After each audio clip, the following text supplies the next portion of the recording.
SE2 has 3 gigs of RAM. The iPhone 11 has 4 gigs of RAM. So let's go and see which one is the faster one between them. Like I mentioned, I don't think there's going to be that big of a difference, but we'll go and see if there is one. Okay, there we go. All the apps are cleared out like I mentioned. So let's get into it. Let's do phone calls, 3, 2, 1. It's a little awkward on both. Pretty much the same thing. Let's go do App Store, 3, 2, 1. And both are on iOS 15 as well. So that's another big thing to keep in mind. And pretty much the same exact thing there. Scrolling speed wise, you can see essentially the same thing as well. There's not that big of a difference. Getting the same exact vibe on both. Hopping out of this one, let's get into something like health, which I don't even have. Photos, 3, 2, 1. I think the SE2 was a little bit faster there, surprisingly. Hopping out of this one, let's get into camera, 3, 2, 1. A little bit of a glitch on the iPhone 11 right there. Hopping out of this one, let's get into something like mail, 3, 2, 1. And you can see essentially the same thing here too. There's not that big of a difference.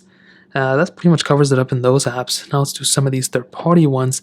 Let's get into something like Stack, 3, 2, 1. You can see iPhone SE2 a little bit faster there. I was not expecting that, to be completely honest. Quizlet, 3, 2, 1. I'm hopping all over the place with these apps. I think the iPhone SE2 again was the faster one there. Hopping out of this one, let's get into Dropbox, which I don't know where it is here. We can get into, I guess, the next one, just Snake versus Blocks, 3, 2, 1.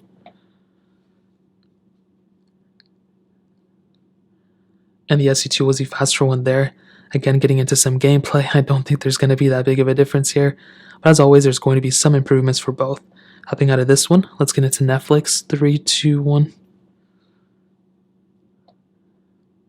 And the iPhone 11, I think, was the faster one there. Hopping out of this one, let's get into Temple Run 2, 3, 2, 1. And a little bit of a pop-up on this phone. I hate when that happens, but we'll kind of give them both a little bit of leeway. We'll give this one a leeway, and even with that pop-up, I think it actually would have been about the same exact thing. It's a shame that actually happened, and I hate when that happens so much. But again, what are you going to do? Hopping out of this one, we can go and get into something like the Real Racing 3, 3, 2, 1. There's probably going to end up being a glitch on both, but I think I kind of have an idea of which one is which. As you can see, a little bit of a glitch on here. We'll hop out of this one, and we'll hop out of this one.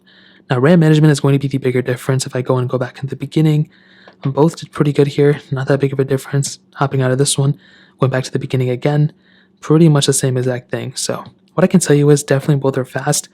I don't really think there's that big of a difference between them. So if you're trying to find one that's faster, both are the same. The iPhone 11 would be better in RAM, but I really didn't even see it here. So